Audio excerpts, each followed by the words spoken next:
ఈ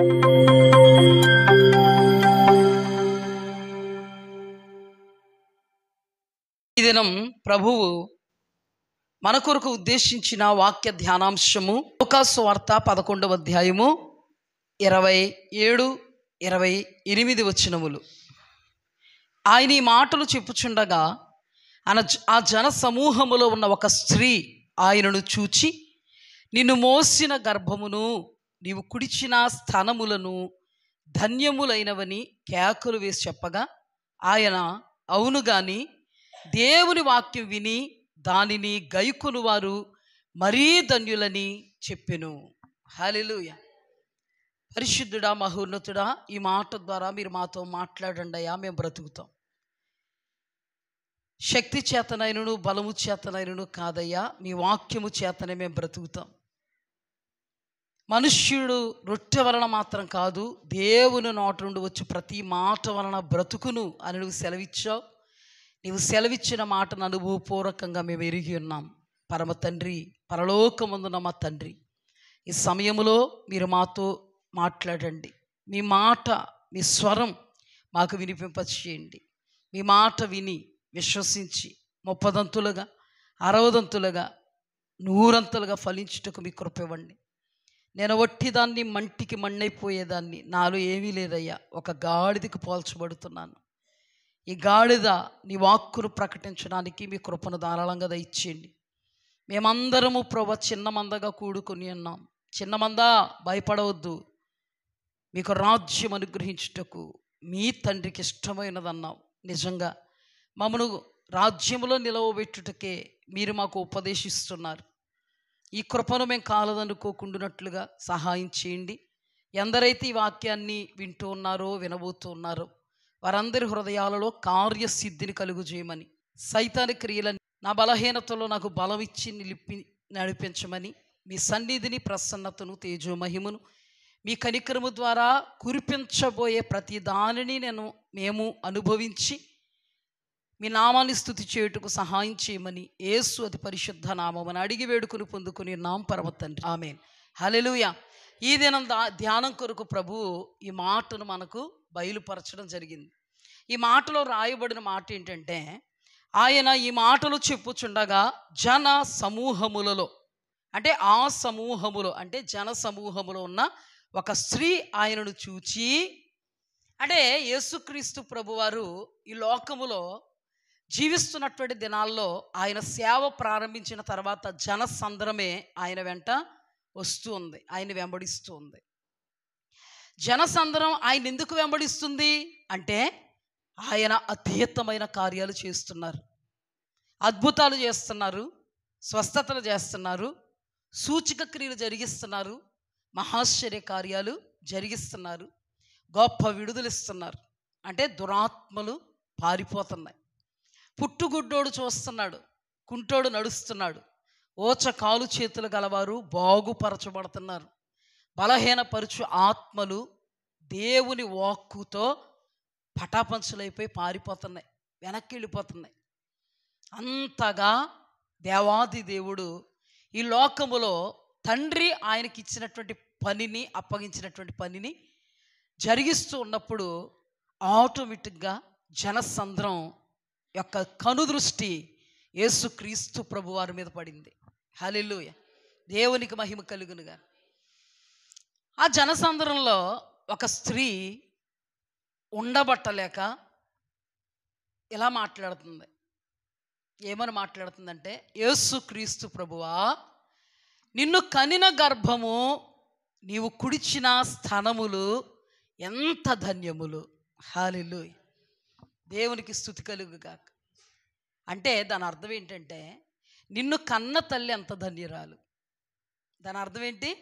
నిన్ను కన్న తల్లి, నవమాసాలు మోసిందే ఆ తల్లి ఎంత ధన్యురాలు కాకపోతే, ఎంత ధన్యుణ్ణి, ఎంత అతీతుణ్ణి, ఎంత అనంతుణ్ణి, శ్రేష్ఠుణ్ణి, ఎంత అద్భుతమైనటువంటి వ్యక్తిని కన్నది అని ఆమె యొక్క ఇంటెన్షన్ అన్నమాట.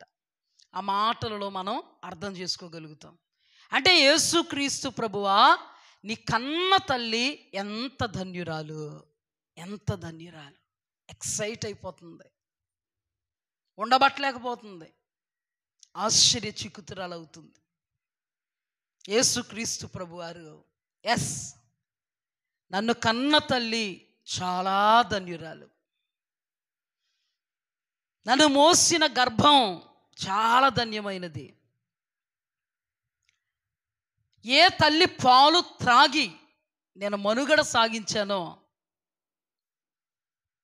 ఆ తల్లి చాలా ధన్యురాలు. కాదన్నా, ధన్యురాలే. నువ్వంత ఎక్సైట్ అయిపోతున్నావు కదమ్మా. అయితే నా కన్న తల్లి కంటే ధన్యుల అవ్వగలిగేటువంటి ఛాన్స్ ఉంది. హల్లెలూయా. నన్ను కన్న తల్లి కంటే ధన్యులు అవ్వగలిగేటువంటి ఛాన్స్ ఉంది. ఛాన్స్ అంటే ఏంటి? అవకాశం ఉంది అంటే తెలుగు అర్థం అందరికి అర్థమైంది కదమ్మా, అర్థమైంది కదా. ఛాన్స్ అంటే భలే ఛాన్సులే, ఏదొస్తుంది, ఏ కట్ట వస్తుంది అది కాదు కదా. అవకాశం, గొప్ప అవకాశం ఉంది. అప్పుడు యేసుక్రీస్తు ప్రభు వారు చెప్తున్న మాట ఏంటంటే, అవును కానీ దేవుని వాక్యం విని దానిని గైకొని వారు మరీ ధన్యులు. హల్లెలూయా. దేవుని వాక్యం వినాలి అంటే దేవుడు మనకి ఏది బోధిస్తున్నాడో ఆ బోధను వినాలి. విన్న బోధను వదిలేయకూడదు. ఏం చేయకూడదు? వదిలేయకూడదు. నిన్ను మోసిన గర్భమును నీవు కుడిచిన స్థానములను ధన్యములైనవని కేకలు వేసి చెప్పగా ఆయన అవును కానీ దేవుని వాక్యం విని దానిని గైకొని వారు మరీ ధన్యులు. హల్లెలూయా. ఇక్కడ చాలామంది దేవుని వాక్యం వింటారు. ఇప్పుడు నేనైనా ఏ దైవజనులైనా చెప్పే వాక్యాన్ని వినడానికే వస్తారు తప్పకుండా. కానీ దేవుడు ఏమంటున్నారంటే వాక్యం విని విన్న వాక్యాన్ని గైకొనాలి అంటే అవలంబించాలి, అంటే వాక్యానుసారంగా జీవించాలి, నడవాలి వాక్యానుసారంగా. ఇది ప్రభువు చెప్తున్న మాట. ఇప్పుడు ఆ తల్లి ధన్యురాలు అయ్యిందంటే ఏంటి ఆమెలో ఉన్నటువంటి ధన్యత అనేది మనం ధ్యానం చేసుకోవాలి. ఎందుకు ఆమెను ధన్యురాలు అంది అంటే అంత గొప్ప యేసుక్రీస్తు ప్రభువారిని కన్నదే, పాలిచ్చి పెంచింది కాబట్టి ఆమె గొప్పదంది. నీ తల్లి ఎంత గొప్పదో అనడం చాలా తేలిగ్గా ఉంది. దేవుని ఎదుట గొప్పతనాన్ని సంపాదించుకోవడం చాలా కష్టంగా ఉంటుంది అన్నమాట. హల్లెలూయా. ఇప్పుడు దేవుని వాక్యంలో లూకా సువార్తలో మనం చూస్తున్నట్లయితే దేవుని యొద్ద నుండి గబ్రియేలు దేవదూత దేవుని చేత మరియ యొద్దకు పంపబడింది. హల్లెలూయా. మరియతో గబ్రియేలు దేవదూత మాట్లాడుతుంది అంటేనే మరియా దేవుని హృదయాన్ని గెలిచినటువంటి అనుభవం కలిగింది అప్పటికే. హల్లెలూయా. అంటే మరియా దేవుణ్ణి ప్రేమించింది, మరియా దేవుని చేత ప్రేమింపబడింది. గబ్రియేలు దేవదూత దేవుని సముఖంలో నుండి వచ్చి దేవదూత మరియతో మాట్లాడుతుంది, దయాప్రాప్తురాలా నీకు శుభము, దేవుని వలన నీవు దయ పొందితివి, దేవుని కృప నీ మీద ఉంది. ఇదిగో నీవు పరిశుద్ధాత్మ వలన గర్భవతి అవుతావు, ఆయనకు యేసుక్రీస్తు అని పేరు పెడతావు, ఆయన సర్వోన్నతుడైన దేవుని కుమారుడు అనబడతాడు. హల్లెలూయా. ఎంతోమందికి ఆయన విడుదలనిస్తాడు, ఆయన ఎంతోమందిని రక్షిస్తాడు, ఎంతోమంది దుఃఖదినాలు సమాప్తం చేస్తాడు. ఆయన సర్వోన్నతుని దేవుని కుమారుడు అనబడతాడు. హల్లెలూయా. దేవునికి స్తుతి కలుగుగాక. ఆ రోజుల్లో చాలామంది కన్యకలు ఉన్నారు, కానీ ఈ కన్యక యొద్దకేనే పంపబడింది గబ్రియేలు దేవదూత. అంటే ఈ కన్యక విషయంలోనే దేవుడు డిక్లరేషన్ చేశాడు. హల్లెలూయా. ఎందుకు డిక్లేర్ చేశాడు అంటే కన్యక అనబడేటువంటి ఆ మరియ దేవుని వలన దయ పొందుకుంది. దేవుని కనికరం ఆమె మీద పడడానికి ఆమె కారణంగా నిలబడింది. దేవుని యొక్క కృపను అనుభవించడానికి ఆమె కారణమైంది. నేను ఎవరి ఎడల కృప చూపుతానో వారి ఎడలే కృప చూపుతాను, ఎవరిని కనికరిస్తానో వారినే కనికరిస్తానంటే క్వాలిటీ లేకుండా కనికరించడండి, క్వాంటిటీ లేకుండా కనికరించడు. విశ్వాస పరిమాణము సంపూర్ణంగా ఉండగలగాలి. దేవుని మీద ప్రేమ కొలవన సఖ్యంగా ఉండగలగాలి. దేవుడు కొరకైనటువంటి త్యాగం అతీతంగా ఉండగలగాలి. కడకు దేవుడే సర్వమై ఉండగలగాలి, సమస్తమై ఉండగలగాలి. ఉంటే దేవుని కొరకు బ్రతుకు, లేకపోతే దేవుని కొరకు చావు అనేటువంటి స్థితి ఎవరు కలిగి ఉంటారో వాళ్ళ మీద దేవుడు కనికరాన్ని, దేవుడు కృపను, దేవుడు దయను కురిపిస్తాడు. గబ్రియేలు దేవదూత వచ్చి మరియతో మాట్లాడిందంటే, మరియకు విషయం తెలియజేసిందంటే, దేవుని ప్రమేయం వలన, దేవుని సంకల్పం వలన, దేవుని యొద్ద నుండి, దేవుని సముఖము నుండి గబ్రియేలు దేవదూత ఎక్కడికి వచ్చింది? భూలోకములో ఉన్నటువంటి మరియ యొద్దకు వచ్చింది. అప్పటికే మరియ ప్రధానము చేయబడింది. ఒక వ్యక్తితో మరియ ఎంగేజ్ చేయబడింది. అటువంటి సమయంలో ఎంగేజ్ చేయబడిన తర్వాత, ప్రధానము చేయబడిన తర్వాత, దేవుని దూత వచ్చి కేవలము మరియతో మాత్రమే మాట్లాడుతుంది. మరియతో మాత్రమే. మరియ తల్లితోనైనను, తండ్రితోనైనను, మరియ ఇరుగు పొరుగుతోనైనను, బంధుమిత్రాదులతోనైనను, మరియను ప్రధానము చేసుకున్నటువంటి యోసేపుతోనైనను మాట్లాడలేదు. గర్భవతి అంటే చాలా కోణాలలో నుండి ఆలోచిస్తారు. గర్భవతి అంటే ఆమె గర్భం ధరించిందా అన్నట్టుగా తేలిగ్గా ఉండదు. గర్భవతి అయింది అంటే, వివాహం కాకుండా గర్భవతి అయిందంటే ఆమె క్యారెక్టర్ మీద మచ్చబడుద్ది. తల్లిదండ్రులే ఆమె క్యారెక్టర్ని శంకిస్తారు. ఇరుగు పొరుగు వాళ్ళు ఆమె క్యారెక్టర్ని నీచంగా మాట్లాడుకుంటారు. ఎవరిని ఒప్పించగలదు మరియా? ఇది ఆశీర్వాదదాయకమైనటువంటి మాటే, కానీ అది అనుభవించడం చాలా కష్టతరం. అది ధన్యకరమైన మాటే, ఆత్మ సంబంధంగా దీవెనకరమైన మాటే, ఆశీర్వాదదాయకమైన మాటే, మేలైన మాటే, క్షేమకరమైన మాటే. కానీ జనాల మధ్యలో ఆ మాట జనాలు దిప్పి పొడిచేటువంటి మాట, శూలాలతో గుర్చేటువంటి మాట, కత్తిపోటు మాటలు మాట్లాడేటువంటి మాట, హృదయాన్ని కలిచివేసేటువంటి మాట. దేవుని దృష్టిలో చాలా ధన్యకరమైన మాట, మనుష్యుల దృష్టిలో చాలా పాతకము, ఘాతకమైనటువంటి మాట. ఆ మాట మరి చిన్నదేం కాదండి, అజ్ఞానురాలు అసలు కాదు, అవివేక కాదు, మందమతి కానే కాదు. గర్భవతి అయితే ఆమెను ఎవరు ఎలా రిసీవ్ చేసుకోగలరు, రిసీవ్ చేసుకోరు అనే సంఘటన ఆమెకి అక్కడే తెలుసు. ఆమె పురుషుణ్ణి ఎరగనిది, ఆమె కన్యక. అలాంటప్పుడు ఆమె దయాప్రాప్తురాల, నీకు శుభము, దేవుని వలన నీవు దయ పొందితివి, నీవు కృప పొందితివి, నీవు పరిశుద్ధాత్మ వలన గర్భం ధరిస్తావు, ఆయన పేరు యేసు అని పేరు పెట్టు, ఇమ్మానుయేలు, మనకు తోడు. ఇలా చెప్పుకుంటూ వెళుతుంటే వివాహము కాలేనటువంటి ఆమెకి ఎన్నో సంవత్సరాలుగా వివాహం అవ్వట్లేదంటే, ఇదిగో నీకు వివాహమును దేవుడు జరిగించబోతున్నాడు, చక్కటి భర్తను దేవుడు నీకు ఇవ్వబోతున్నాడు, చక్కటి జీవితాన్ని ప్రసాదించబోతున్నాడు, చక్కగా దేవుడిని నిలబెట్టబోతున్నాడు అన్నామనుకో, అందరూ చప్పట్లు కొట్టి అమ్మా అవునా, దేవునికి స్తోత్రం. ఆమెతోటి మాట్లాడారనుకో, దేవునికి కూడా ఏమంటది, మా ప్రార్థన ఫలించింది, మా విశ్వాసం, నిరీక్షణ ఫలించింది. ఓ ప్రవక్త గారు ఓ పెళ్లి కాని అమ్మాయితో, నీకు గర్భఫలం ఇవ్వబోతున్నాడు దేవుడు అన్నది అనుకో. పెళ్లి కాని అమ్మాయితో ఒక ప్రవక్త వచ్చి నీకు గర్భఫలం ఇవ్వబోతున్నాడు దేవుడు అంటే, ఈవిడి కళ్ళు తెరిచి వస్తుంది ఫస్ట్. ఎవరిని? ప్రవచనం చెప్పిన వాళ్ళు చూద్దే, ఈయన కాన్షియస్లో ఉన్నాడా లేదా, ఈయన నాకు చేస్తున్నాడా, వేళ్ళ మీద ఎట్టాడా తల మీద, ఎవరు చెప్తున్నాడు, మళ్ళీ చూస్తుంది. నీ గర్భములో మగ కుమారుడు ఉన్నాడు. చూడండి, ఇప్పుడు మీకు చెప్తుంటే ఎంత ఎటకారంగా ఉందో, నవ్వుగా ఉందో. పిల్ల కృంగిపోవాలా? అసలు పాస్టర్ గారు తిరిగి చెప్తున్నారా? అసలు ఈ పాస్టర్ గారి మీద దేవుని ఆత్మ, దీపాత్మ ఖచ్చితంగా అంటదందా? ఆ తింగర పిల్ల అలాగేనండి, మగ పిల్లడండి, చెప్తానండి మా అమ్మకే, మా నాన్నకి చెప్తానండి,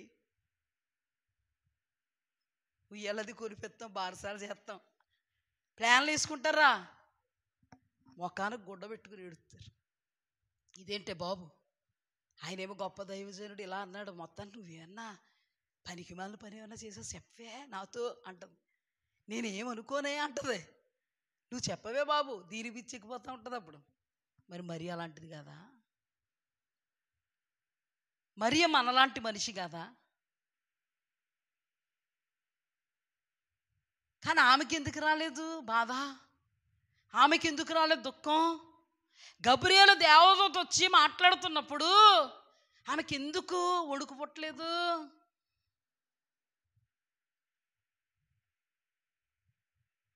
కన్యక గర్భవతే కుమారుని కనును. హల్లెలూయా. ఆ ప్రవచనం మరియకు తెలుసు, వాక్యం తెలుసు, వాక్యము గ్రహింపులా ఉంది. కన్యక గర్భవతి కుమారుని కంటుందని తెలుసు, చాలా ఆనందమే. ఎంతవరకు? దేవదూత చెప్పేంతవరకు. తర్వాత ఆనందం ఉంటుందా? ఆవిరైపోద్ది. మరి తెలియదా మరికి? తెలుసు. అయినా ఒకే ఒక మాట అడిగింది, కన్యక గర్భవతి కుమారుడు కరుణ అన్న మాట తెలుసు, కానీ నేను పురుషుని ఎరగని దాననే, ఇది ఎలాగూ సాధ్యము? అంటే భార్యాభర్తల కలయిక వల్లే పిల్లలు పుడతారు అన్న జ్ఞానం అమ్మాయిది అప్పటికే. ఇప్పుడు వాక్యం తెలిసినంత మాత్రాన లోతుల్లోకి వెళ్ళిపోవాలి, లోతులు తెలిసిపోవాలని లేదు కదా పాపం, లేదు కదా. ఆమె ఏమందంటే, నేను పురుషుని ఎరగని దాననే, ఇది ఎలాగూ సాధ్యం. అంటే పురుషుని ఎరగని దానంటే ఎంగేజ్ చేయబడ్డాను, కానీ ఏనాడు కూడా అతను నన్ను ముట్టలేదు, నన్ను ఎరగలేదు. ఇది ఎలా సాధ్యం? అప్పుడు అంటాడు, పురుష కలయిక వలన కాదు, పరిశుద్ధాత్మ నిన్ను కమ్ముకుంటుంది. పరిశుద్ధాత్మ వలన నీవు గర్భవతి అవుతావు. అంటే పరిశుద్ధాత్మ వలన నీకు గర్భం ఏర్పడద్ది, లోపల పిండం ఏర్పడద్ది. మాట్లాడింది అక్కడ, ఎలిజబెత్ గురించి మాట్లాడింది, చెప్పింది. అప్పుడు మరియా చెప్పినటువంటి మాట ఏంటో తెలుసా? ఆయన యాక్షన్, ఈవిడ రియాక్షన్ ఏంటో తెలుసా? ప్రభువు దాసురాలను. హల్లెలూయా. ప్రభువు దాసురాలను. ఇక్కడ లూకాసు వార్తకు రండి ఒకసారి, 1వ అధ్యాయము 34 వచనం. 1వ అధ్యాయం 34 నుండి. అందుకు మరియా, నేను పురుషుని ఎరగని దాననే, ఇది ఎలాగూ జరుగునని దూతతో అనగా, దూత, పరిశుద్ధాత్మ నీ మీదకు వచ్చును, సర్వోన్నతుని శక్తి నిన్ను కమ్ముకొనును గనుక పుట్టబోవు శిశువు పరిశుద్ధుడై దేవుని కుమారుడు అనబడును. హల్లెలూయా. ఇక్కడ ఒక పాయింట్ చెప్తాను, ఇక్కడ ఒక పాయింట్ ప్రభువు నాకు జ్ఞాపకం చేస్తున్నారు కాబట్టి నేను చెప్తున్నాను. పుట్టబోవు శిశువు పరిశుద్ధుడు ఎందుకయ్యాడు? మనము పరిశుద్ధులు ఎందుకు కాలేకపోయాం? పిండమైనా ఏ పాపము చేయకపోయినా పరిశుద్ధులు ఎందుకు కాలేకపోయాం అంటే, మనము భార్యాభర్తల కలయిక వల్ల పుట్టాం. యేసుక్రీస్తు ప్రభువారు పరిశుద్ధాత్మ అనే దైవ శక్తి కమ్ముకొనుట వలన పరిశుద్ధుడయ్యారు. హల్లెలూయా. అందుకే మనుష్యులమైన మనం ఎవ్వరూ పరిశుద్ధులం కాదు. కొంతమంది లెగుస్తున్నారండి బాబు, కొంతమంది లెగుస్తున్నారు, పుట్టిన బిడ్డలు పరిశుద్ధులేనంట. ఎవరు చెప్పారో? నువ్వు నేను కలయిక వలన, భార్యాభర్తల కలయిక వలన పుట్టాం. యేసుక్రీస్తు ప్రభువారు పరిశుద్ధాత్మ శక్తి వలన పుట్టారు కాబట్టి ఆయన పరిశుద్ధుడు. మరి రక్తం ఉంది, ఏ రక్తం ఉన్నా పరిశుద్ధాత్మ వలన పుట్టినవాడు పరిశుద్ధుడు. నువ్వు నేను పరిశుద్ధాత్మ శక్తి వలన పుట్టలే, భార్యాభర్తల కలయిక. ఏమనుందో చూడండి ఆ మాట పరిశుద్ధాత్మ నీ మీదకు వచ్చును. 35, పరిశుద్ధాత్మ నీ మీదకు వచ్చును, సర్వోన్నతుని శక్తి నిన్ను కమ్ముకొనును గనుక పుట్టబోవు శిశువు పరిశుద్ధుడై దేవుని కుమారుడు. ఇప్పుడు ఆయన పరిశుద్ధుడు అంతే. ఆయనలో రక్తం ఉంది, ఆయనలో ప్రాణం ఉంది. కానీ భార్యాభర్తల కలయిక వలన పుట్టినవాడు పాపాత్ముడు.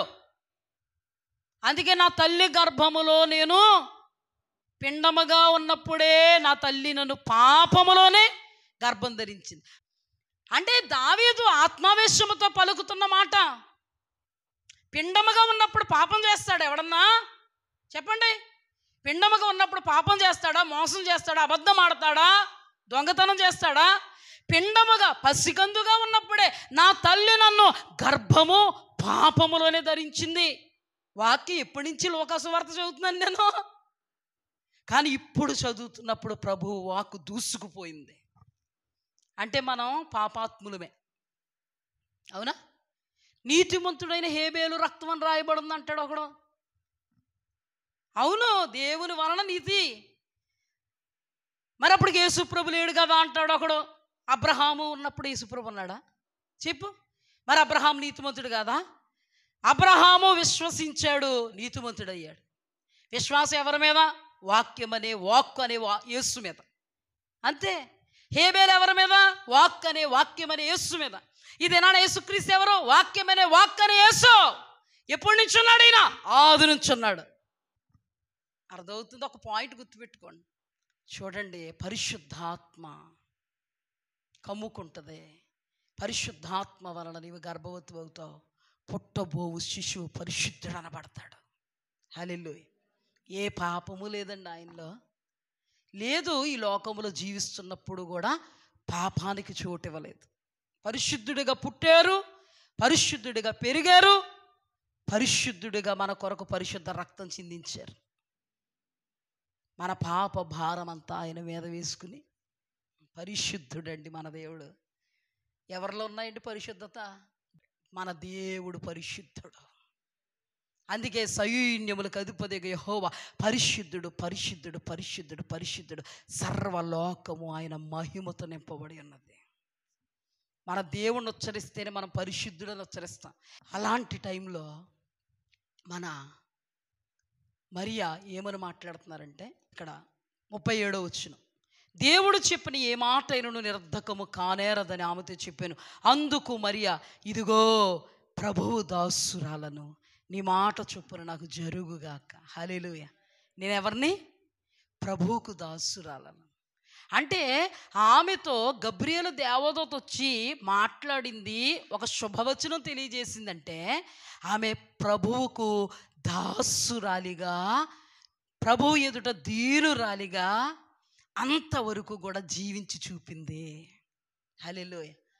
అంటే దేవునికి అంతవరకు విధేయురాలు, నమ్మకస్తురాలు, దేవుని ప్రేమించే అనుభవం కలిగిన వారు. ఇందాక చెప్పానే, దేవుడే సర్వం అనుకుంటారు, దేవుడితోటే బ్రతుకుతాడు, దేవుడితోనే చావు అనుకుంటారు.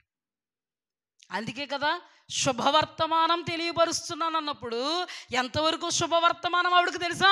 గబ్రియేలు దేవదూత వచ్చి దేవుని సముఖంలో నుండి ఆమె సముఖమున నిలబడి చెబుతున్నంతసేపే అది శుభవర్తమానం ఆవిడికి.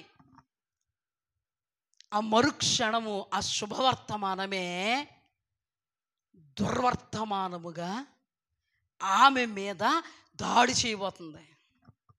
ఆమె మీదకి దాడి, మాటల దాడి, చూపుల దాడి, చేతల దాడి, ప్రవర్తన దాడి, చేదరింపుల దాడి.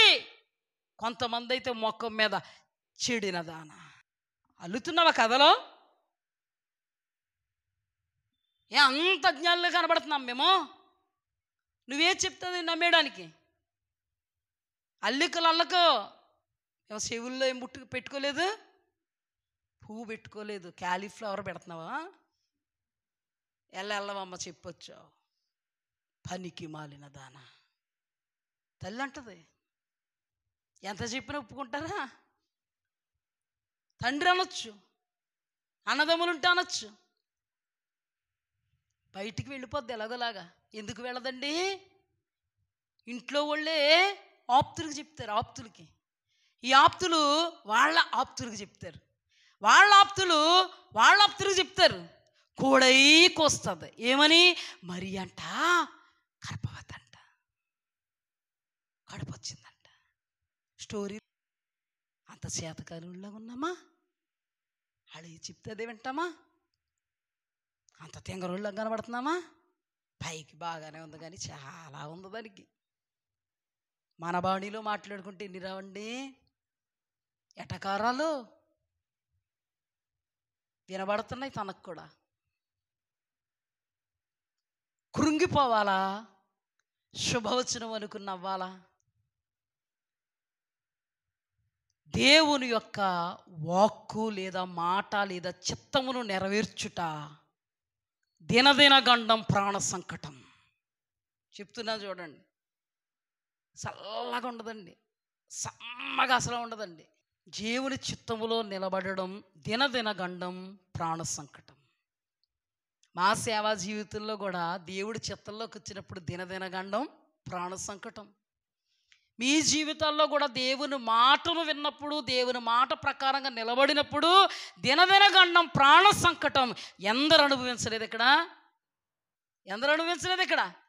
వికిలిగా నవ్వినోళ్ళు ఒకరు, చెప్తుంటే వింటలేదు వీళ్ళు అనేవాళ్ళు ఒకరు, అయిపోయింది వీడి పని, ఈమె పని అయిపోయింది, బంగారం లాంటి సంబంధం తీసుకొచ్చాం. దేవుడు దేవుడు పాస్టర్ గారు పాస్టర్మ్మ గారు అన్నారు. ఇప్పుడు ఎలాగుంది?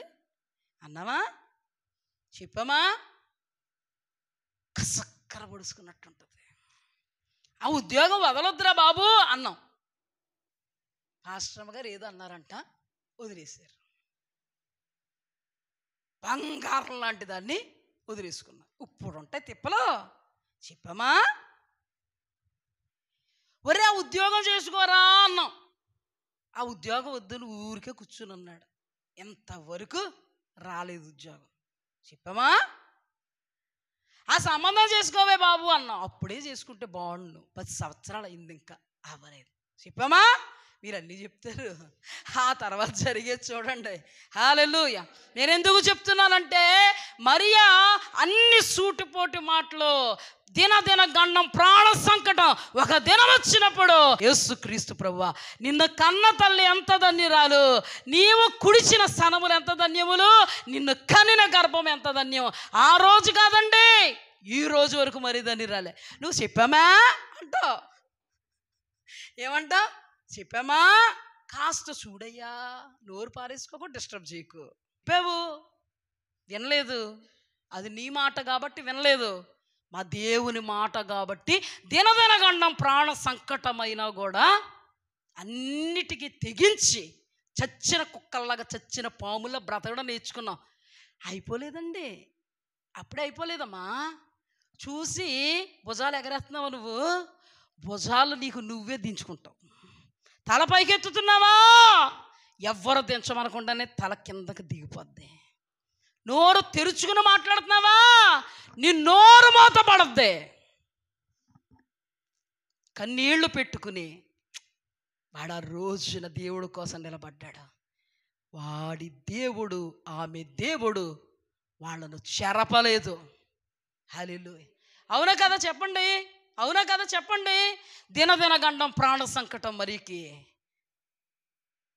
కృంగింది, కృషించింది. దేవుడు అన్నాడు శుభవర్తమానం అన్నాడు. దేవుడు అన్నాడు నువ్వు ధన్యురాలు.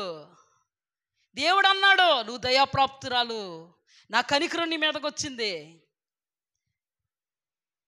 కానీ ఆ ఒక్క క్షణం ఆగిన తర్వాత ఆ ధన్యత, ఆ శుభవచనం, ఆ కనికరం అన్నీ జనాలు, దేవుడు కనికరమే, జనాలు దానిని రివర్స్ చేసేయగలిగారు. ఆ సంతోషాన్ని ఒక్క క్షణంలో చిదిమేయగలిగారు. అయినా కానీ ప్రభువుని చూసుకుంటూ దైవజనురాలికి పరిచర్య చేయడానికి కొండ సీమల్లోకి వెళ్ళిపోయింది. నేను సర్వోన్నతుడైన దేవుని కుమారుడైన లేఖనాలు చెప్పిన యేసుక్రీస్తు ప్రభువారు పరిశుద్ధుణ్ణి నా గర్భాన మోస్తున్నాను, నేనేంటి ఆఫ్టర్ ఆల్ దైవదాసురాలికి పరిచర్య చేయడు అనుకుందా? ఏమండి, దేవుని బిడ్డలు దీనులుగా ఉంటారండి. వాళ్ళకి ఎన్ని ఆపర్చునిటీస్ రానివ్వండి, ఎంత హెచ్చైనటువంటి పరిస్థితులు రావండి, ఎంత ఘనత రానివ్వండి, సుకీర్తి రానివ్వండి, గౌరవం రానివ్వండి, తల పైకెత్తేటువంటి అనుభవాలు రానివ్వండి, దేవుని ఎదుట, దేవుని వాక్యం ఎదుట, దేవుని ప్రజల ఎదుట, దైవ దాసుల ఎదుట ఒదిగొంటారండి. ఇదే దేవుని యొక్క ఆత్మ లక్షణం. ఒదిగొంటారు. వెళ్ళింది ఎన్ని దినాలు, 9 నెల వచ్చేంత వరకు ఆమె కాలు కింద పెట్టకుండా పరిచర్య చేసి, పురుడు వేసే పరిస్థితి తనకు తెలియదు కదా. ఆమెలో గర్భంలో ఉన్న శిశువు కూడా ఏమవుతున్నారు, 9 నెలలు వచ్చాయి. అంటే ఆమెకి ఎన్ని నెలలు వచ్చుంటాయి. అయితే ఇప్పుడు ఏం చేసింది, పరిచర్య అంతా ముగించుకుని ఇంటికి వచ్చింది. నిందలు నిందల్లాగే ఉన్నాయి, అవమానాలు అవమానాల్లాగా ఉన్నాయి, అపహాస్యాలు అపహాస్యాల్లాగే ఉన్నాయి, అవహేళనలు అవహేళనలాగే ఉన్నాయి, కృంగదీసేస్తున్నాయి. కన్నీరు రాదా, దుఃఖం రాదా, వేదన రాదా, రాయ రప్ప, మనస్సు లేదా, హృదయం లేదా, హృదయం గాయం అంటే ఏంటో తెలదా, ఏడుపు రావట్లేదా, ఇవి వస్తున్నాయి. ప్రభువా నీ దాసురాలనా, నీ ఇష్టం నీ చిత్తం మాత్రమే నా జీవితంలో జరుగుగాక. ఎంత శ్రమన్నా, ఎంత కష్టమన్నా, ఎంత వేదనన్నా, ఎంత బాధన్నా నేను అనుభవిస్తాను. హల్లెలూయా, అనుభవిస్తాను. యేసుక్రీస్తు ప్రభువారు జన్మించారు. జన్మించిన తర్వాత యేసుక్రీస్తు ప్రభువారు పెద్దవారయ్యారు. యేసుక్రీస్తు ప్రభువారు సేవ ప్రారంభించారు. అప్పుడు మరియను ధన్యురాలు అనడం ప్రారంభించారు. హల్లెలూయా. ఈ భూమి మీద ఉండగానే అన్ని అనిపించేసింది ఆవిడ. ఆ భూమి మీదే ఆశీర్వాదకరమైన, దీవెనకరమైన, మేలుకరమైన, క్షేమకరమైన, అతీతమైన, అనంతమైన, అపూర్వమైన, అత్యున్నతమైనటువంటి ధన్యతను ఆ జనాల మధ్యలోనే అనుభవిస్తుంది. హల్లెలూయా. దినములు గడిచే కొలది పరిస్థితులను మార్చాడు దేవుడు. అప్పుడున్న పరిస్థితులు ఇప్పుడు లేవు, అప్పుడున్న దుఃఖం ఇప్పుడు లేదు, అప్పుడున్న మాటలు ఇప్పుడు లేవు, అప్పుడున్న స్థితిగతులు ఇప్పుడు లేవు. ఆ దినాన కట్టుకోపోతున్న భర్త కూడా మరియను రహస్యంగా విడనాడదాం, రహస్యంగా వదిలేద్దాం అనుకున్నప్పుడు రంగంలోనికి దిగాడు. హల్లెలూయా. రంగంలోనికి దిగి, యోసేపు నీ భార్య అయినటువంటి మరియను చేర్చుకున్నట్టుకు నీవు వెనక తీయొద్దు, సంకోచపడవద్దు, ఆమె గర్భవతి అయినది పరిశుద్ధాత్మ వలన కలిగింది. ఒక సమయం వచ్చేటప్పటికి రంగంలోనికి దిగి భర్త వదిలేద్దాం అనుకున్నాడు రహస్యంగా. దేవుడే మరి పక్షంగా రంగంలోకి దిగి, నువ్వు వదలడానికి వీల్లేదు, ఆమె చెడిపోలేదు, ఆమె గర్భము ధరించింది, పరిశుద్ధాత్మ వలన కలిగింది. వెంటనే ఎన్ని కష్టాలైనా, ఎన్ని మాటలైనా కూడా యోసేపు తన భార్యను హత్తుకొని ఉండడానికి దేవుడు కారణమయ్యాడు. మనం దేవుడు పక్షంగా ఉంటే మన పక్షముగా దేవుడు దిగొచ్చి ఎప్పుడు ఏ టైంలో కార్యం చేయాలో ఆయనకు తెలుసు.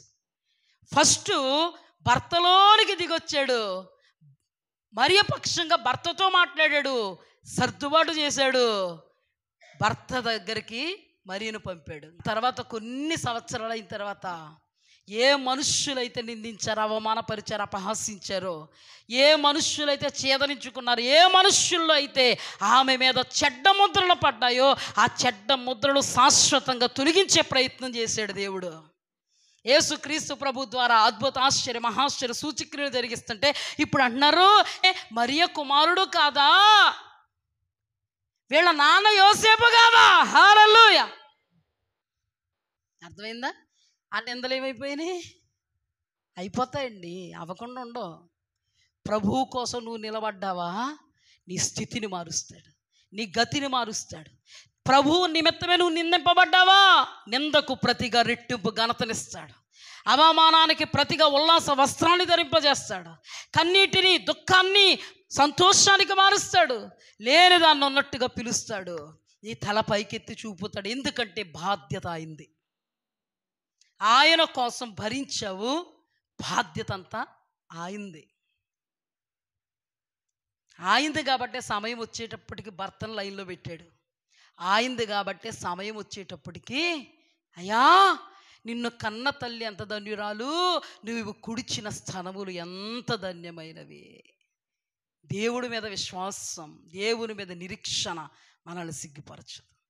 ఈ నిరీక్షణ నన్ను సిగ్గుపరచదు, ఈ నిరీక్షణ నన్ను సిగ్గుపరచదు, ఈ నిరీక్షణ నన్ను సిగ్గుపరచదు, ఈ నిరీక్షణ నిన్ను సిగ్గుపరచదు. డబ్బు మీద నమ్మకం పెట్టావా, ఒక విషయంలో ఆ డబ్బు నిన్ను విడిచి వెళ్ళిపోద్ది. బంధుమిత్రులను నమ్ముకున్నావా, ఒక విషయంలో వాళ్ళు నిన్ను విడిచి వెళ్ళిపోతారు. స్నేహితులను నమ్ముకున్నావా, ఒక విషయంలో నిన్ను విడిచి వెళ్ళిపోతారు. నీ బలాన్ని, బలగాన్ని, శక్తిని నమ్ముకున్నావా, నీ ఆరోగ్యం నిన్ను విడిచి వెళ్ళిపోద్ది. నువ్వు దేవుని నమ్ముకున్నావా, ఆయన ముదిమి వచ్చే వరకు నిన్ను ఎత్తుకుంటాడు. హల్లెలూయా, దేవునికి స్తుతి కలుగుగాక. అది మన దేవునిలో ఉన్నటువంటి కెపాసిటీ, గుణగణ లక్షణం. అందుకే మన దేవుడే మన ధైర్యం.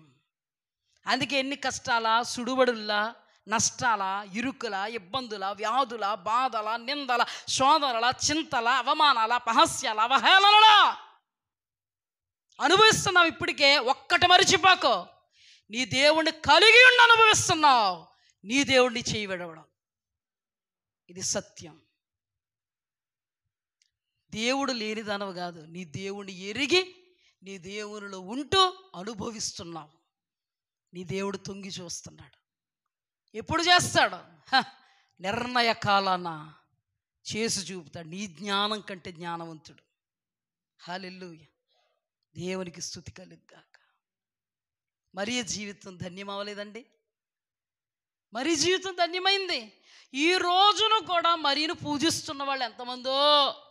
పూజించమని ఆయన ఏమి చెప్పలేదు, ఆమె చెప్పలేదు, అయినా కానీ పూజిస్తున్నారు. దేవుడితో సమానంగా చేస్తారు ఆమెని జనాలు. అంటే ఆమెను దేవతలా పూజిస్తున్నారు. కానీ దేవుడి దృష్టిలో అది తప్పు. అంతా జనాలు ఇస్తున్నారు ఆవిడికి. ఓకే, పాపం దేవుడు ఆవిడని ధన్యురాలు చేస్తే ఈ జనాలు ఆ ధన్యతను కూడా కూలగొట్టేలాగా మనలాంటి దైవ వాక్యాన్ని నమ్ముకున్న వాళ్ళు ఎదుట ఛీ అనిపించేలాగా చేస్తున్నారు. మరి అది తప్పు కాదు. మరి అన్నటికీ ధన్యురాలే, మనుష్యునిది తప్పు. అర్థమైందా? కానీ అదే మరియా ఆ రోజు కాదు, ఈ రోజు కాదు, రాకడ పర్యాంతం వరకు యేసు క్రీస్తును కన్న తల్లే. హల్లెలూయా, దేవునికి స్తుతి కలుగుగాక. యేసు క్రీస్తును గర్భం ధరించి 9 నెలలు మోసి కన్ని పెంచిన తల్లి ఎవరో? మరియా. ఎప్పటికైనా మారద్దు, అది చిరస్మరణీయం, ఎప్పటికీ మారదు. ఈ భూమి ఆకాశం ఉన్నంత వరకు మారదు. అందుకే ధన్యురాలు. అందుకేనండి ఆమె ఎలిజబెత్ దగ్గరికి రాగానే యేసు క్రీస్తు ప్రభువారిని గర్భాన్ని ధరించినటువంటి మరియ యొక్క వందనవచనం వినగానే ఎలిజబెత్ గర్భములో ఉన్న శిశువు గంతులేస్తున్నాడు. హల్లెలూయా.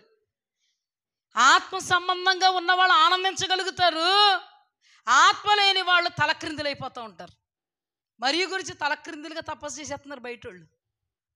కానీ ఎలిజబెత్, నా ప్రభువు తల్లి నా యొద్దకు వచ్చుట ఎంత భాగ్యం ఉంది. మనకి ఇప్పుడు కూడా అన్ని జనుల వల్ల, అన్ని జనులు పక్కన పెడితే నామకార్థుల వల్ల బాగా పట్టుకుంటుంది మనకి. అన్ని జనుల వల్ల మరియు నామకార్థుల వల్ల. ఆత్మీయులు ఇప్పుడు కూడా మనల్ని ఏం చేయరు? ఆత్మతో నింపబడిన వాళ్ళు మనల్ని అర్థం చేసుకుంటారు. నా ప్రభువు తల్లి నా యొద్దకు వచ్చుట ధన్యం. మరియ వందనవచనం వినగానే ఆత్మకు సంబంధించినటువంటి ఎలిజబెత్ గర్భములో ఉన్న శిశువు కూడా గంతులేస్తున్నాడు. గాబరా పడిపోతలేదు. ఏమండి? గాబరా పడిపోవటం. అన్ని జనుల్లో కూడా గర్భవతులు ఉన్నారనుకో, మరి గురించి తెలిసిందనుకో, ఈ గర్భం పట్టించుకోదా ఆవిడ. అర్థం అవ్వలేదు. ఎవరిని పట్టించుకుంటుంది? మరి గాబరా పడిపోద్ది. ఆ పిల్లకంట అలాగంట కదా, ఇలాగంట కదా. గర్భంలో శిశువు గలివిలు ఎట్టేద్ది ఈవిడ. శిశువు గలివిలు పడిపోతాడు. అందుకు నేను అన్నాను. కానీ ఎలిజబెత్ గర్భంలో ఉన్న శిశువు గలిబిలి చెందలే, గంతులేశాడు ఆత్మతో. హల్లెలూయా, దేవునికి స్తుతి కలుగుగాక. ఆత్మీయులు ఆహ్వానించారు. గర్భంలో ఉన్న శిశువు ఆనందించాడు, పులకించాడు. గర్భంలో ఉన్న యేసు ప్రభు వారు మొదలుకొని, మరియ మొదలుకొని, ఎలిజబెత్ మొదలుకొని, గర్భములో ఉన్నటువంటి యోహాను మొదలుకొని పరవశిస్తున్నారండి దేవునిలో. అప్పుడు మాట్లాడుతుంది ఆత్మతో, ఇది మొదలుకొని నన్ను అన్ని తరముల వారు ధన్యురాలంటారు. సర్వశక్తుడు నాకు గొప్ప కార్యాలు చేశాడు. హల్లెలూయా. ఆమె దృష్టిలో ఇది గొప్ప కార్యం కాదని అనుకోవట్లే. అమ్మా, ఈ కార్యం గురించే కదమ్మా బయట కింద మీద పడిపోతున్నారు. ఈ కార్యం గురించే కదమ్మా నీకు నిందలు, అవమానాలు, అపహాస్యాలు, అవహేళనలు, తిప్పలు. ఆ తిప్పలు నన్ను కదల్చలేవు. నా దేవునిలో నేను ఎప్పుడు ఆనందిస్తూనే ఉంటాను. ఆ తిప్పలు తాత్కాలికమైనవని నాకు తెలుసు, ఈ ఆనందం శాశ్వతమైనదని నాకు తెలుసు. దేవునికి స్తుతి కలుగుగా. ఇప్పుడు చెప్పండి, నిజంగా మీరు దేవుని మీద ఆధారపడితే మీ తిప్పల తాత్కాలికమైనదే శాశ్వతమైనయా? తిప్పలు పోయి శాశ్వతమైన సుఖదానందం, మహదానందం మీరు అనుభవించబోతున్నారు, నేను అనుభవించబోతున్నాను. దేవునికి స్తుతి కలుగుగా. మన నిరీక్షణ అదే. ఈ నిరీక్షణ మనల్ని సిగ్గుపరచం. అర్థమవుతుందా? ఇది మొదలుకొని అన్ని తరముల వారు నన్ను ధన్యులాలంటారు. గర్విష్ఠుల గర్వాన్ని దేవుడు అనుస్తాడు. ఒక దినాన్ని గర్వంగా మాట్లాడే వాళ్ళు నోరులు ఏమయ్యాయి? ఇష్టం వచ్చినట్టుగా మాట్లాడిన వాళ్ళు ఏమయ్యారు? సిగ్గుపడ్డారు. అమ్మ మరియా మీ అబ్బాయి ఉన్నాడా? ముసలమ్మ అయిపోయింది ఆ మామ. అప్పుడు పొడుచుగా ఉంది, కానీ యేసుక్రీస్తు ప్రభు వారికి 30 సంవత్సరాలు వచ్చినాడు, కొంచెం ముసలిదయ్యే. అమ్మ మరియా మీ అబ్బాయిని కలుసుకోవాలనుకుంటుంటే తండోపదండాలుగా ఉన్నారమ్మా ప్రజలు. నేను ఎక్కడికి వెళ్ళగలను? అమ్మా, ఆ యేసు ప్రభువాన్ని నా నెత్తిమేసి ఇట్టి ప్రార్థన చేయమనవే.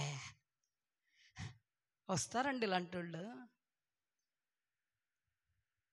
ఒకరోజు ఏమన్నా నోరిది, ఈ నోరు ఏమంది ఒకరోజు? ఏ పాడు పని చేసావా, ఏ పాడు పని చేసిందో వినబడిలాగా అంది మామ. కానీ ఇప్పుడు ఏమండి, సర్వాంతర్యామైన దేవుడికి ఎవరికి ఎలా చెయ్యాలో, ఎవరిని ఎలా తీసుకురావాలో, ఎవరికి ఎలా వడ్డించాలో నీకు తెలియదు, నాకు తెలియదు, దేవునికి తెలుసు. అందుకేనండి దేవుని మీద ఆధారపడండి, అద్భుతాలు జరుగుతాయి. నువ్వు ఊహించుకుంటే జరగవు.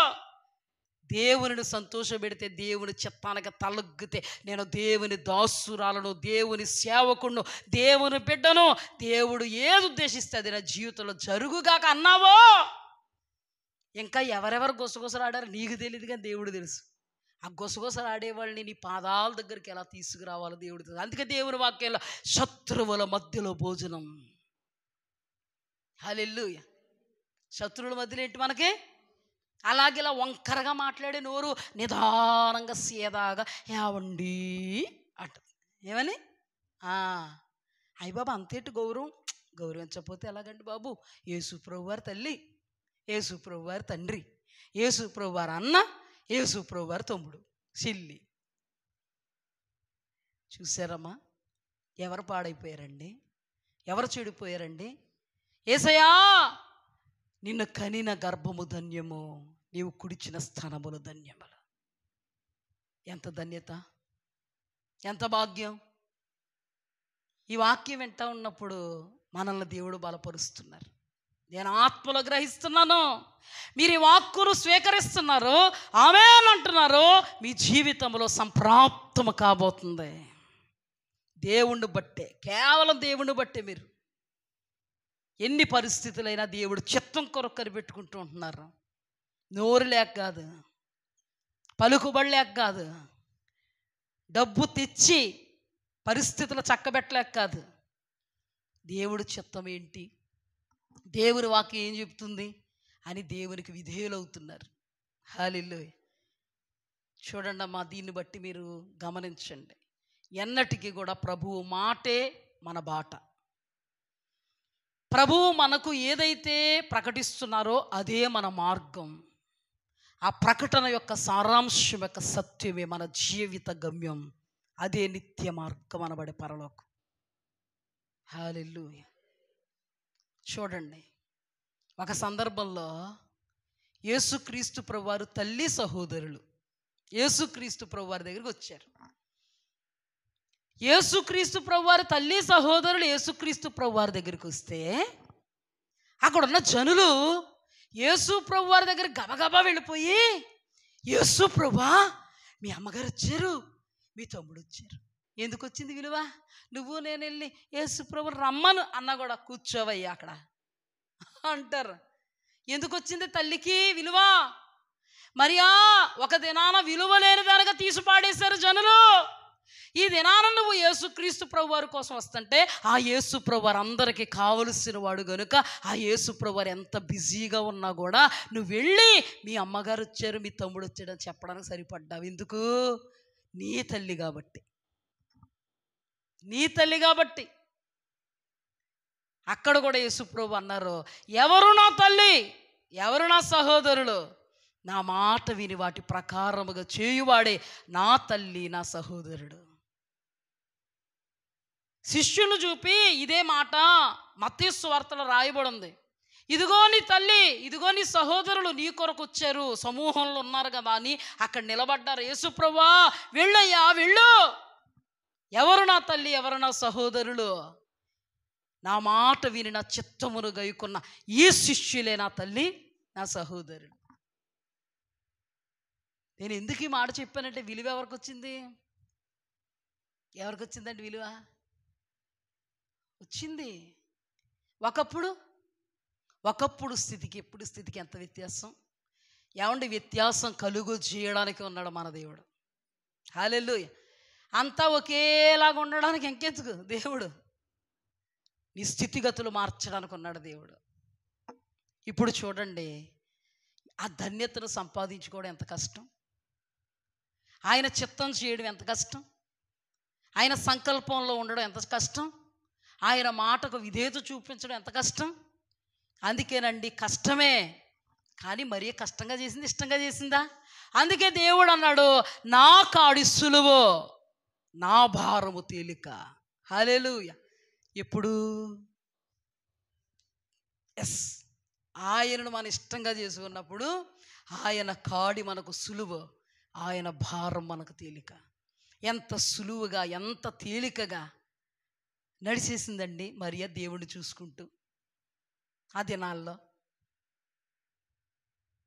కానీ ఆ సులువు ఆ తేలిక చేశాడు కాబట్టే అనుభవించగలిగింది, భరించగలిగింది. అంతా అయిపోయిన తర్వాత మరి అనుకుని ఉంటుంది, ఎలా భరించాను అమ్మ బాబాయ్, ఇన్ని మాటలు ఎలా భరించగలిగాను, నేనే ఇంత బలవంతురాలు అయిపోయాను. శక్తి చేత కాదు, బలము చేత కాదు, నీలో ఉన్న ఆత్మ ద్వారా ఇది జరిగింది. అందుకే నువ్వు వెనక్కి వెళ్ళి ఊహించుకుంటున్నప్పుడు అమ్మ బాబాయ్ నేనే ఆ చిత్తం చేయడానికి అన్ని మాటలకు ఎదురొడ్డి నిలబడిపోయాను. ఒక్కొక్కరు ఒక్కో మాట మాట్లాడుతున్నారు, కన్న తల్లిదండ్రులు మాట్లాడుతున్నారు, తోబుట్టులు మాట్లాడుతున్నారు, నా కట్టుకున్న భర్తని నన్ను కూడా ఏకాకులు చేశారు, పిచ్చెక్కిందన్నారు, అడుక్కుని వాళ్ళు అయిపోతారన్నారు, మీకు అసలు ఏం అర్థమవుతలేదన్నారు, వాళ్ళ దగ్గర ఉంటే ముద్ద ఉంటుంది అన్నారు, వాళ్ళ దగ్గర ఉంటే కారులో తిరుగుతారన్నారు, వాళ్ళకి ఉత్తరు వస్తండి, వాళ్ళు సై అంటే మీరు సై అండి అన్నారు. అయినా కానీ ఎంత రివర్స్ అయిపోతారండి జనాలందరూనే, ఒక్కమారు కాకుల్లో పడిపోతూ ఉంటారు. ఇంకా సిచ్యువేషన్ ఇంతమందిని నేను దాటుకున్నానా? ఎస్, ఎందుకు దాటుకున్నావు? నీ దేవుడు నువ్వు ప్రేమించే అనుభవంలో ఉన్నావు కాబట్టి, బాధ్యత ఆయనది కాబట్టి, ఆయన ఆత్మచేత నిన్ను బలవంతురాలుగా చేశాడు దేవుడు. నేను ఇవన్నీ అనుభవించగలిగానా? ఇవన్నీ నేను పడ్డానా? మా అమ్మంటేనే ఇప్పుడు పడలేదు, చిన్నప్పుడు ఏదుంటే గిరడేసేదాన్ని. అలాంటిది ఎవడో దారిని పోయి ఓడన్నా కూడా పడ్డానా? తలదించుకున్నానా? నాకున్న రోషానికి నేను ఎలా ఉన్నాను అలాగా? నువ్వు దేవుణ్ణి ప్రేమించావు, ఆ దేవుడే నిన్ను సహాయం చేసి నీకు ఆత్మనిచ్చి నడిపించాడు. నువ్వైతే నడవలేవు. దేవుని మీద ఆనుకున్నావు, పూర్ణ శాంతి గలవాడిగా నిన్ను చేశాడు దేవుడు. హల్లెలూయా. పక్కోళ్ళు అనుకుంటారు అన్నీ దాటిపోయాక కొంతమంది డైలాగ్స్ వేస్తారు, ఏదో అనుకున్నాం కానయ్యా, హ్యాట్స్ ఆఫ్, అసలు ఇలాగ అవుద్ది అనుకోలేదు మేము, అయిపోయింది చరిత్ర అయిపోయింది అనుకున్నాం, ఇలా మలుపు తిరుగుద్దని అనుకోలేదు. అలాగే అనబోతున్నారు, ఇలా ఉంటుందని అనుకోలేదు. నోరు పారేసుకున్నందుకు సిగ్గుపడబోతున్నారు, తలదించుకోబోతున్నారు నోరు పారేసుకున్నందుకు. ఏమండి, ప్రభువుని నమ్ముకున్నవాడు ఎవడో చెడిపోడు. చెడిపోయిన దాఖలాలు లేవు. 10 దినాలు శ్రమ కలుగును, ధైర్యం వహించు, నేను లోకమును జయించున్నాను. జయించిన నాతో నువ్వు ఉంటే నువ్వు జయించిన దానివే, జయించిన వాడివే. స్తుతి కలుగుగాక. చూసారండి, మన ప్రభువు మనకు అభయహస్తం, మన ప్రభువే మన ధైర్యం, ఆయనే మన సర్వం, ఆయనే మన తల పైకెత్తువాడు, మనల్ని మోయేవాడు. మనం ఆయన వారము, ఆయన మన దేవుడు. మనల్ని పైకెత్తుతాడు, భుజముల మీద ఎత్తుకుంటాడండి. హల్లెలూయా. ఏం జరిగింది? అద్భుతం జరిగింది. ప్రభు అంటున్నారు, చాలా గొప్ప సంగతి అది. ఈ గొప్ప సంగతిలో నిలబెట్టింది ఆయనే. ఆ తర్వాత దినాలలో కూడా ధన్యులుగా చేసింది ఆయనే. కర్త ఆయనే, కర్మ ఆయనే, క్రియ ఆయన. ఎందుకంటే మనం ఆయన్ని పట్టుకుని ఉన్నాం. ఆయన పట్టుకుంటే మనకి ఏ బాధ లేదు. హల్లెలూయా.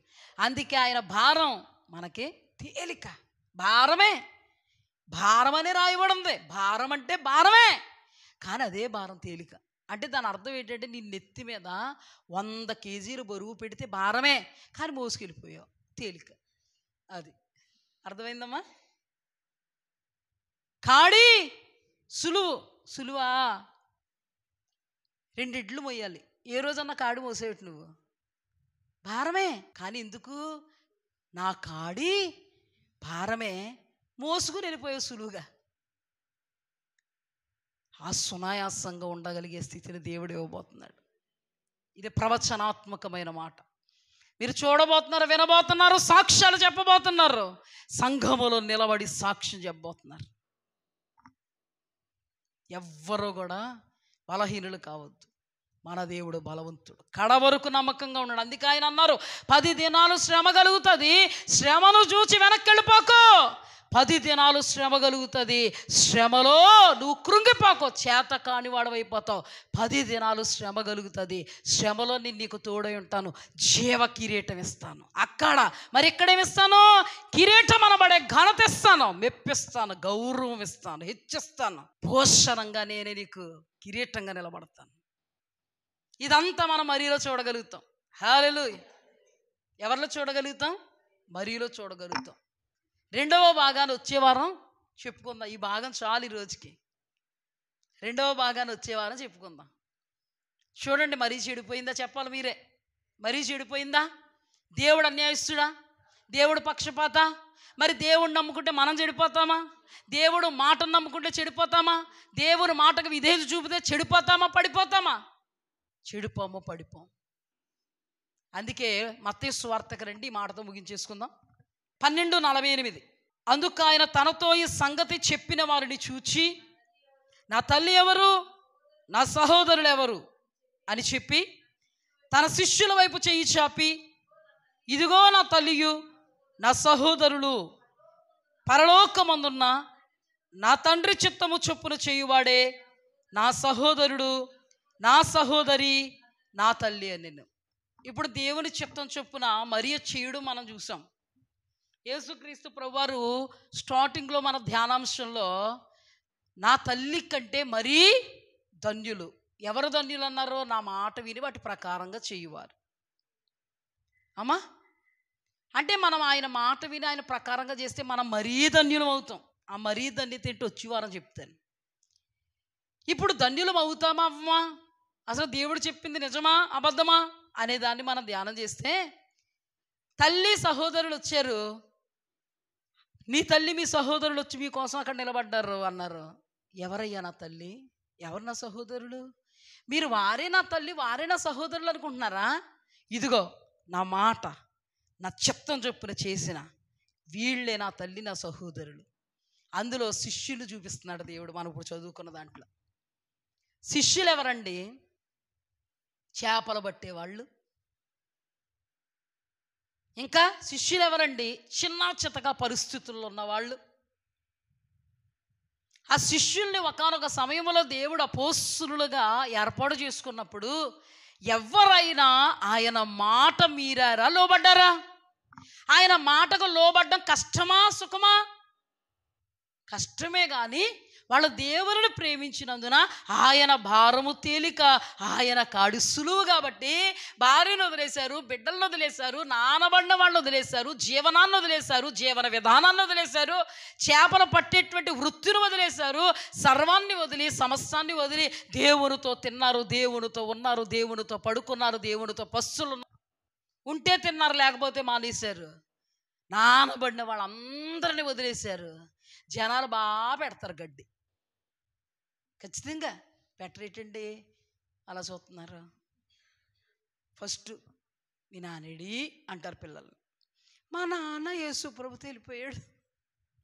బుద్ధి లేనోడా కదా. పిల్ల పీత ఉన్నారని తెల్దా? ఖచ్చితంగా కదా. భార్య బిడ్డలు దేవుడు అన్నవాడు వదిలేమంటాడా? వదిలేమంటా నీకు తెలదు. ఎవరినైనా వదిలేమంటాడు. కొంతమందిని, అందరినీ కానీ నిన్ను వదిలేమనలేదు, బాధపడదు. అబ్రహామా అందరిని విడిచిపెట్టొచ్చి అనలేదా? అనలేదా? వీళ్ళు మిమ్మల్ని మనుష్యులు పట్టు జారలుగా చేస్తారు, వచ్చేయండి అంటే అందరిని వదిలేశారు. అయ్యో బాబు, ఎంత త్యాగం అండి. జనాల దృష్టిలో ఎలాగ కనబడ్డారు వాళ్ళు? పనికి మాలిన వాళ్ళగా, వెర్రి వాళ్ళగా, కుటుంబ బాధ్యత లేని వారిగా, కుటుంబాన్ని సాకని వారుగా, చూసుకోలేని వారుగా కనబడే. ముసలోడు తిడుతున్నాడు, ఒరే బుద్ధి ఉందా లేదని. ముసలోడు తిట్టేస్తారండి వాళ్ళు, పెద్దోళ్ళుగా ఫీల్ అయిపోతారు వాళ్ళు. వాళ్ళు ఏదనుకుంటే అదని, ఒరే వెళ్ళరారా, కనబడతావేమో అని చూస్తున్నాను రా, కనబడతలేదు ఏంటి ఏమనుకుంటున్నారా? భార్య బిడ్డలు వదిలేస్తావా? బుద్ధి లేనోడు. వెళ్ళా, నేను చెప్తున్నాను, ఇంటికి వెళ్ళా. నేను వెళ్ళను, యేసుప్రభు దగ్గరికి వెళ్ళిపోతాను. కష్టం కదా అంటే కొంచెం ఇమేజ్ చేసుకోండి. కష్టమా కదా. పిల్లలు కూడా ఏమనుకుంటారో, మా నాన్నకు అసలు బుద్ధి లేదు, ఆ పాస్టర్ గారిని పట్టుకుని తిరుగుతున్నాడు, మమ్మల్ని పట్టించుకోవడం. భార్య అంటది, ఆ పాస్టర్ ఎప్పుడైతే వచ్చాడు అప్పుడే అయిపోయింది మా ఊడి పని.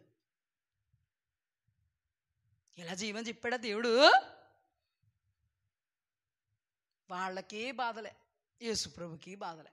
వాళ్ళకే తిప్పలే, యేసుప్రభుకి తిప్పలే. వాళ్ళకే తిట్లు పురాణాలే, వీళ్ళకే తిట్లు పురాణాలు. వాళ్ళకే చివాట్ల పురాణాలే, వీళ్ళకి చివాట్ల పొరాట కాదు, పురాణాలు. అర్థమైందా? అన్నీ వినబడుతున్నాయి.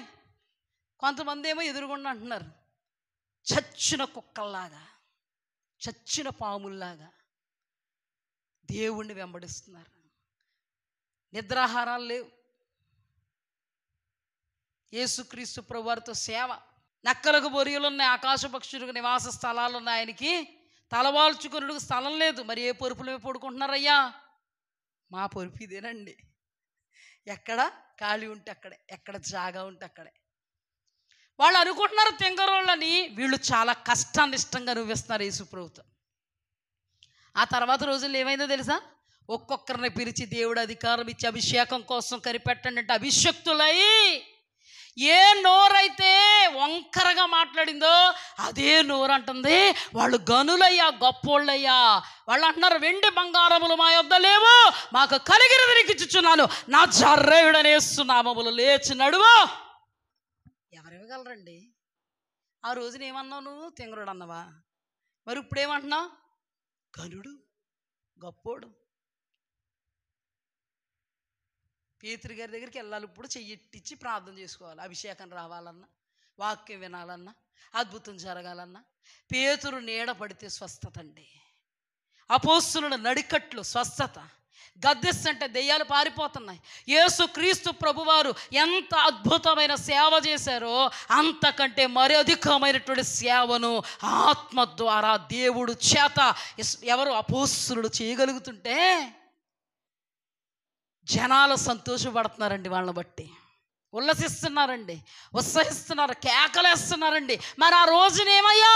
ఆ రోజున మాట్లాడిన మా నోరులు ఈ రోజున మూయబడ్డాయి.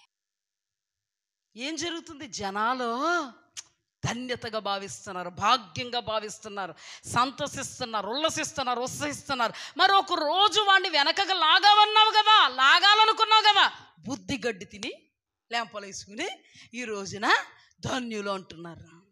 పరిస్థితులు మార్చాడు దేవుడు, స్థితిగతులు మార్చాడు దేవుడు.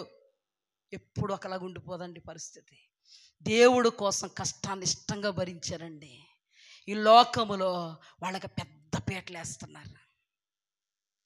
పేతురు గారు నీడ పడుతుంటే స్వస్థపడుతుంటే పేతురు గారు ఎక్కడికి వెళ్తుంటే అక్కడ ఉన్న జనాలు అనుకుంటున్నారు, రే పేతురు పాస్టర్ గారు వస్తున్నారా, మొత్తం దెయ్యాలు పట్టిన వాళ్ళు తీసుకొచ్చేయండి, ఇంకా పలానా వాళ్ళని తీసుకొచ్చేయండి రా. పేతురు గారు నీడ పడితే చాలరా బా, పక్కన ఉండండి మీరు. అలాగా నీడ పడుతుంటే స్వస్థత, యోహాను ద్వారా స్వస్థతలు, అపోస్తలుల ద్వారా స్వస్థతలు, మహాశ్చర్య సూచక కార్యాలు జరుగుతుంటే జనాలకే ఆనందం, ఇంకా హద్దులు లేవు. ఈ లోకంలో పెద్ద పీటలు వేస్తున్నారండి. దేవతలు మనుషుల రూపంలో వచ్చారు అనేవాడు ఒకడు, భూలోకాలను తల క్రిందులు చేసేస్తున్నారా అనేవాళ్ళు ఒకరు. బాబు, ఒకరోజు నీ వాయిస్ ఎలాగుంది, ఈరోజు నీ వాయిస్ ఎలా ఉంది, అది మా దేవుని కెపాసిటీ. హల్లెలూయా. మా దేవుడు అంటే మాటలా ఆశావాసియా? ఏ నోరు మాట్లాడింది ఆయన తొంగి చూశాడు, ఏ నోరు ఏం చేసింది ఆయన తొంగి చూశాడు. ఎక్కువ కార్యాలు ఎవరోకి కావలసి వచ్చే తెలుసా? వీళ్ళని ఎక్కువ ఎవరైతే ఆరిపోసుకున్నారో వాళ్ళకే కావలసి వచ్చి, పేతురయ్య గారండి, యోహానయ్య గారు పొద్దున అలాగొచ్చామండి మీకోసం, రావాలి, కాచుకోవాలి, కూర్చోవాలి. ఏమండి, దావీదుని ఇష్టం వచ్చినట్టుగా చేశారండి అన్నదమ్ములు. తండ్రి కూడా దావీదుని కడసరుడు, దేవుడు అభిషేకించనై ఉన్నాడు అంటే నీకు ఎంతమంది పిల్లలుంటే కడసారుని కూడా మర్చిపోయాడు ఆయన. కడసారుని మర్చిపోయి నీకు ఎంతమంది పిల్లలు ఉన్నారయ్యా అంటే 7 కూర్చోబెట్టాడు. అక్కడ 7 కూర్చోబెడితే సమూయేలు వచ్చి దేవుడు అభిషేకించమన్న వారిని అభిషేకించాలని అనుకుంటున్నప్పుడు దేవుడు అన్నాడు, వీళ్ళు ఎవ్వరు కాదు అన్నాడు. ఏ రోజు దావీదుకి ఉన్నతమైన స్థానాన్ని ఇవ్వలేదు హృదయంలో కూడా. దేవుడు ఏం చేశాడో తెలుసా? అన్నదమ్ముల్ని తండ్రిని సహితం ఆయన రాక కోసం కూర్చోబెట్టాడు. సమూయేలు సహితము దావీదు రాక కోసం కాచు కూర్చున్నాడు. అదే దేవుని కెపాసిటీ. నువ్వు దేవుని కొరకు యథార్థంగా ఉండు, నమ్మకంగా ఉండు, పరిశుద్ధంగా ఉండు. నిన్ను తొంగి చూసేది దేవుడు. నీ కొరకు ఎటువంటి కార్యాలు చెయ్యాలో, ఎలా చెయ్యాలో నీ దేవునికి తెలుసు. అర్థమవుతుందా? హల్లెలూయా. ఇప్పుడు చూడండి, యోహాను, పేతురు, ఆంద్రేయ, ఇంకా 12 మంది ఉన్నారే. వాళ్ళందరి కొరకు దేశం అంతా ఎదురు చూస్తుంది. వాళ్ళ కోసం ఏదో ఒకటి పొందుకోవాలి, స్వస్థత పొందుకోవాలి, అద్భుతం పొందుకోవాలి, మహాశ్చర్యకార్యం పొందుకోవాలి, సూచిక క్రియ పొందుకోవాలి. పెద్దలు అయిపోయి కూర్చున్నారండి అక్కడ. ఎక్కడ? ఫిలిప్పు పరిచర్యలో రక్షింపబడితే మన పేతురయ్య గారు, యోహానయ్య గారు వచ్చి చేతులు దుషితాలంటే పరిశుద్ధాత్మ వస్తుంటే ఎంతోమందిని విభ్రాంతి పరిచినటువంటి గాలిడి సీమోను విభ్రాంతి నొందుతున్నాడు. అదే దేవుని కెపాసిటీ. హల్లెలూయా. అంతేకాదండి, దేవుడు ఏమన్నాడు? నా మాట విని వాటి ప్రకారముగా చేయువాడు నా తల్లి కంటే మరీ ధన్యులు. ఇక్కడ కూడా శిష్యులు నా మాట విని వాటి ప్రకారంగా చేశారు, వీరే నా తల్లి, వీరే నా సహోదరులు. మరీ కంటే ధన్యులు కదా వీళ్ళు? చెప్పండి. మరీ వాళ్ళ అద్భుతాలు జరిగాయా? మహాశ్చర్య సూచక్రియలు జరిగాయా? మరి నీడ పడితే అద్భుతాలు జరిగాయా? మరి గుడ్డోళ్ళకి కళ్ళు ఇచ్చారా? కుంటోళ్ళకి కాళ్ళు ఇచ్చారా? ఊచ చేతులు గల వారిని బాగు చేశారా? దెయ్యాలను వెళ్ళగొట్టారా? మరి కంటే మరీ ధన్యులు కాదా శిష్యులు? ఇదే మనం కూడా మరి కంటే మరీ ధన్యులను చేయలేడా దేవుడు? చేయగలడు. అంతేకాదండి, మరి ఏ స్థానంలో ఉందో మనకు తెలియదు, కానీ శిష్యులు ఏ స్థానంలో ఉన్నారో తెలుసా? యేసు క్రీస్తు ప్రభువారి సింహాసనము ప్రక్కల 12 సింహాసనముల మీద ఆసీనులై 12 గోత్రములకు తీర్పు తీరుస్తారు. మన దేవుల్లో ఉన్నటువంటి శక్తి అది. మన దేవుని యొక్క కెపాసిటీ అది. మన దేవుని యొక్క మాటలో ఉన్న శక్తి అది. మన దేవుని చిత్తానికి తలొగ్గితే మన జీవితంలో దేవుడు చేసి చూపే ఘన కార్యము. అర్థమవుతుందా? దేవునికి స్తుతి కలుగ్గా. మరీ కంటే మరీ ధన్యులు అవ్వలేదండి శిష్యులు. ఈ రోజున మనము ఏమీ లేదు, దేవుని మాట, దేవుని వాక్యం, దేవుని చిత్తం, వ్యక్తిగతంగా నీకు వచ్చినటువంటి మాట నువ్వు విధేయత చూపు చాలు. నీ హయాముకి, నీ దృష్టికి దేవుడు ఏది తీసుకొస్తాడో దాని విషయంలో 100% విధేయత చూపు చాలు. ఏం చెయ్యాలో దేవుని వాక్యాన్ని బట్టి ఆయన చేసి చూపుతాడు. ఏదైనా నీ తల ద్రంచబడదు. మరియను దేవుడు మన ముందుంచారు. అపోస్తులు శిష్యుల్ని దేవుడు మన ముందుంచారు. మరియ కంటే ధన్యులు అవుతారన్నాడు. శిష్యులు అందరూ మరియ కంటే ధన్యులుగా ఉన్నారు. ఒక శిష్యుడు మరియ కంటే ధన్యుడు కాదు కదా, మరియలా కూడా లేదు, పాతాళానికి వెళ్ళిపోయాడు. ఎందుకో తెలుసా? దేవుడు మాట వినలేదు. కృపణ కాలదనుకున్నాడు ఇస్కరియోతు యోధ. ఈ రోజున ప్రభువు మన ఎదుట మరియను, మన ఎదుట శిష్యులను, ఆ శిష్యుల్లో పాతాళానికి వశమైపోయినటువంటి, పాతాళానికి దిగిపోయిన ఇస్కరియోతు యోధను మన ముందుంచుతున్నారు. ఈ ముగ్గురులో ఏ కేటగిరీలో ఉండాలన్నా మన చేతుల్లోనే ఉంది. హల్లెలూయా. మరియ వంటి ధన్యత, మరియ కంటే మరీ ధన్యత, ఈ రెండూ కాక నిత్య నరకం మన చేతుల్లో ఉంది. అందుకని ఏ రోజు కూడా దేవుని వాక్యాన్ని కాలదన్నుకోద్దు, సహవాసాన్ని కాలదన్నుకోద్దు, దేవుని సన్నిధిని నిర్లక్ష్యం చేయొద్దు. దేవుని మాట నీకు కావాలి. హల్లెలూయా. దేవుని సన్నిధి సహవాసానికి కావాలి. దేవుడు నీకు వ్యక్తిగతంగా ఏది చెప్తారో తెలియాలంటే దేవుని సహవాసం కావాలి. దేవుని చిత్తం ఏదో తెలియాలంటే దేవుని సహవాసానికి కావాలి. దేవుని ఆత్మతో నింపబడాలంటే దేవుని సహవాసానికి కావాలి. దేవుని యొక్క భారము తేలికగా ఉండాలంటే, కాడి సులువుగా ఉండాలంటే దేవుని సన్నిధికి నువ్వు రావాలి. టోటల్గా నన్ను వెదుక్కువానికి నేను దొరుకుతానని సెలవిచ్చాడు. హల్లెలూయా. ఇప్పుడు కూడా ఆయన్ని వెతుక్కుంటూ వస్తే మరియ కంటే మరీ ధన్యత మనకు దొరుకుతుంది. ఇట్టి కృపలో దేవుడు మనల్ని నడిపించును గాక. ఆమేన్.